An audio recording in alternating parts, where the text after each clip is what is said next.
સુરતના ડાયમંડ ઉદ્યોગ માટે મોટા સમાચાર છે। રફ ડાયમંડ ટ્રેડને મળશે ટેક્સમાંથી રાહત। હીરા ઉદ્યોગને રફ ડાયમંડ ટ્રેડ પર ટેક્સ છૂટની તૈયારી। ટેક્સ છૂટથી સુરતના હીરા ઉદ્યોગને થશે મોટો ફાયદો।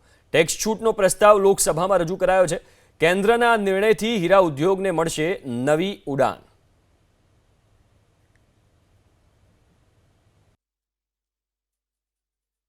નાણાં મંત્રાલય દ્વારા એક ખરડો પાસ કરવામાં આવ્યો છે। આ ખરડાના કારણે ડાયમંડ ઇન્ડસ્ટ્રીને ખૂબ આવતા દિવસોમાં મોટો બેનિફિટ મળશે। ડાયમંડ ઇન્ડસ્ટ્રીની ઘણા સમયથી ડિમાન્ડ હતી કે વિદેશના માઇનરો અહીંયા ડાયરેક્ટ રફ વેચી શકવા જોઈએ કે જેથી કરીને એમએસએમઈ સેક્ટરના લોકોને ખૂબ મોટો એનો બેનિફિટ મળે।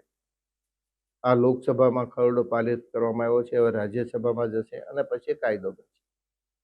આના આધાર ઉપર ભારતની અંદર ખાસ કરીને મુંબઈ અને સુરતની અંદર gems and jewellery export promotion council વતી અને ભારત ડાયમંડ બુશના સંયુક્ત ઉપક્રમે મુંબઈની અંદર અને અહીંયા ફક્ત જીજેપીસી દ્વારા સ્પેશિયલ ઇકોનોમિક ઝોનની બનાવવામાં આવ્યા છે।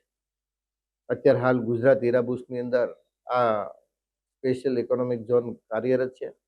અહીંયા હાલ વિદેશના જે કંઈ માઇનરો છે, બ્રોકરો છે, એ પોતાની રફ લઈને અહીંયા બતાવવા માટે આવી શકતા હતા।